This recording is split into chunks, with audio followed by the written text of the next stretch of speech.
Hi, it's Carl here, and today I'll be showing you how to water your Japanese maples and other plants really effectively. So the first thing is I will preferentially always use rainwater.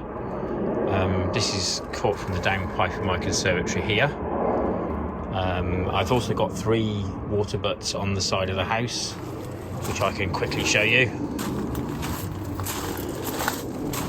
And they are attached to this main downpipe from the house, and this goes through a diverter system. So this is the same level as the top of the water butts, and if they are full, then the remaining water flows down here. So it's really clever actually. It's very simple physics, but it's a clever little system to control the water. And then we have very briefly my 3 water butts. They're quite a lot of rain here in the UK. Plenty of water in there, that's absolutely fine. And actually this year not used much water at all. Rainwater's done the trick really. But onto the maples in question. So when to water, we'll grab some from over here really.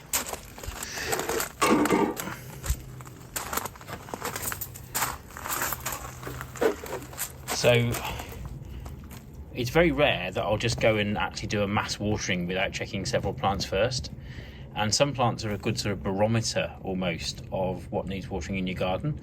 So this is Cotonou, and this is in the sort of top part of my garden where these get a lot of sun. So this is some of these good barometer ones really. And by using one of these measures, it gives me a really good idea about what's going on. So sticking that in there, you can clearly see that we're in the sort of dry zone, but we're not on sort of nothing. We are actually off the bottom, as it were. So it isn't completely dry. There is a little bit of movement in the needle. Try and show you that again. So that is its sort of resting state, and deep in the compost there is a little bit of movement there. Now what we'll see is that definitely needs watering, and my view is simply that if you're going to water, so give it a good drenching.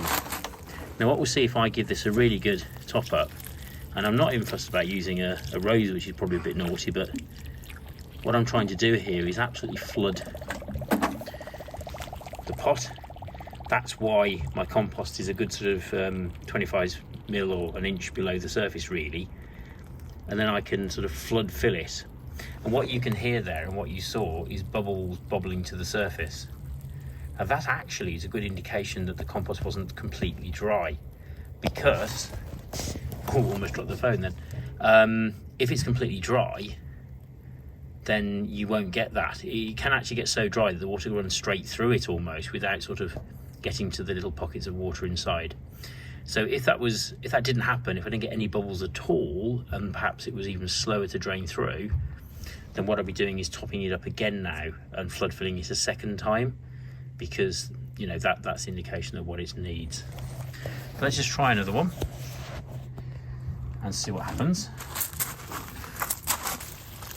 So again, if I'm going to water, I really want to give it a good watering through. And actually, interestingly and quite conveniently, because I wasn't, this isn't planned, I haven't, this is all live, you can see the water's kind of just sitting there. Why? Because the compost has got so dry, it's having difficulty in actually penetrating through it. So it's sort of just standing there doing not a great deal at the moment. You can just about see the odd bubble start appearing, but it's a different look and a different feel really to what happened before. So we might go back to that one. Why use rainwater? Because it's free, so why not use what's a free resource? But secondly, even if there wasn't enough rainwater, I would still fill the water butt from a hose pipe. There we go. The reason is that tap water is full of chlorine, and I don't want to be pouring chlorinated water onto my plants. So what I do is fill it the night before, the day before, give it a good 24 hours worth really, and then if you actually lift the lid off the water butts, you can smell that the chlorine smell has gone. So it will sort of oxidize and disappear quite happily, but that's just my little tip for dealing with chlorinated water, really. So if we go back to this fella again now, we'll give this a second dunking.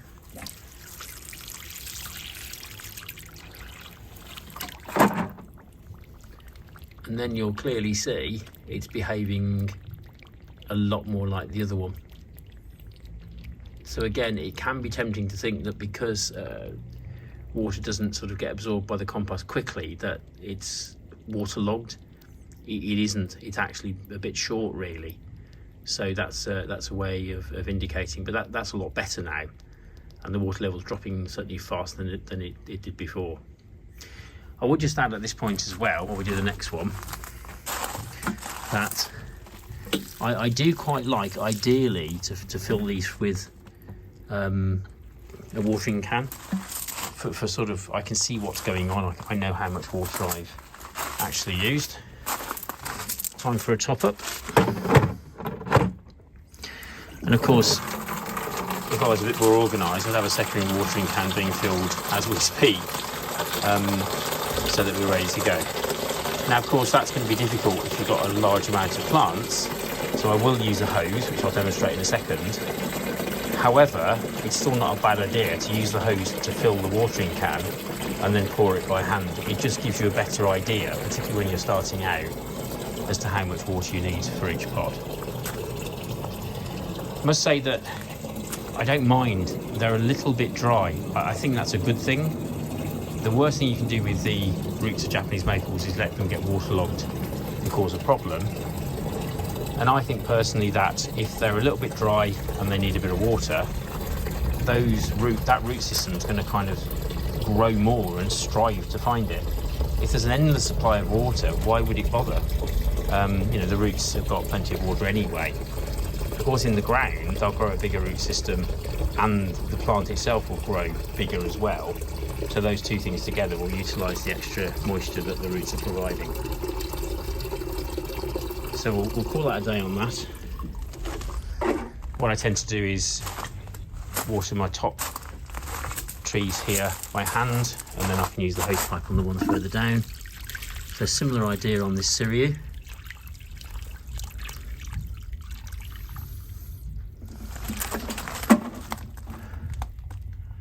Really flooded through. And you can see actually bubbles appearing now a bit sooner. The water level's actually dropping quite quickly. So that was probably halfway between the two, really. But that fella's sort of not looking too bad. You would expect trees that are more exposed to the sun and the wind, of course, very much so, to require more watering. But yeah, that's soaked in pretty well actually, so I'm fairly happy with that. Also good with watering to be quite preemptive, because I'm just going to do a little plant over there as well. In the sense that if you know it's going to be very dry the following day, it certainly won't hurt to give them a little bit of a watering in advance, I suppose. This is a second Sugi over here, which shouldn't really be growing in a pot, but this year it's put on some growth. It was about just to the top of here, so it's put on a good foot of growth actually, which is doing really well. And then we can see some of my conifers, little friendly face there. It's always nice to have a little bit of fun in the garden, I think. And I have done some sort of similar videos in the past, but it's always good to go back to. This is the bamboo very quickly that I did a while back. What we can see that there's new bamboo at this point of year growing. So this has only grown in the last few weeks, really. I mean, 2, 3, 4 weeks, something like that. And again, because it's running bamboo, it's all contained within a container. It's really come on, but that's given me a nice little wall of bamboo really in not too long at all. So just quickly moving on to my other little device over here. So this is the transfer pump. And I've already connected the other end to the water barrels up there, all 3 of them.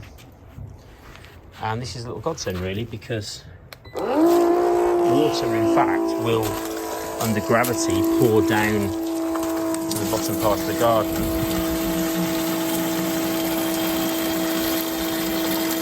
But as you can kind of see, it's coming out there at a really decent rate actually. So again, I can certainly, because I'm kind of used to this, water the pots by hand, but because it's not as fast as pouring straight out of the watering can, it will start to get absorbed before, during the pour really. So what I'll probably do is utilise that in that way, and when that's nearly full now, so while I'm watering, say, this conifer over here, and I've only got 1 pair of hands, but that can get a good dose of water. And I'll probably do this by time, so I tend to sort of count to 15 or something like that in a pot of that size, and give it a good dose of water in that way, really. But I can always stop the process and then go back and use the watering can on the aces, really. What I've already done actually is go around the garden and just check to see what doesn't need watering, because I checked several trees and they absolutely did need some water, but I don't want to go watering stuff that's still waterlogged. So there's a couple of trees I've kind of clocked where the water meter wasn't saying I need any more water really, and we'll give that an extra, so we'll omit that from the watering. So sometimes I might do it, by exception one way, and decide to water everything, or very selectively, because it's sort of a bit borderline whether it needs doing or not. But at other times I'll literally sort of water everything bar 1 or 2. And again, as per my video about not drowning your trees, that's really useful, because if nearly all of these trees, if 95% of them need watering and just the odd one doesn't, that says to me that we have a bit of an issue and we need to deal with it. So while that's sort of flood filling in there, again, Tomby's Red Sentinel, I can give that a really good dunk. So I'll probably reserve this to me favourite aces really. So the one behind is one I potted recently and sort of watered in, so that's not needing any water according to the water meter, so we'll leave that well alone. I'm tempted to sort of double task here. We'll give that a bit as well. And then I can just go back and sort of relax while that fills up a bit. So there's the process. If you're not going to water, leave it alone until they dry out nicely. Give those roots a chance to recover a little bit. But if you're going to water thoroughly, so that clearly the water is going all the way through to the bottom of the plants and delivering water right to the base, that's going to encourage roots to grow through and down to that water. Because the plant sort of sees that water's not an endless supply that you keep giving it. You're making your plants work a little bit harder. So once again, I hope you enjoyed that. Thanks for all the comments, thanks for all the questions, and we'll see you no doubt soon in another video. Cheers! So I really hope you're enjoying the content of these videos. If you are, if you could like and subscribe to the channel, that'd be fantastic. And please hit the notification bell as well, because that way you'll know when I upload more. I'm really pleased with how things have progressed, and this little channel sort of growing quite nicely really. So thanks to all those that subscribed already, and a special thanks to all those that ask questions or have ideas, and please let me know if you want any more different content, because we can do that. And I hope to see you soon in another video. Cheers.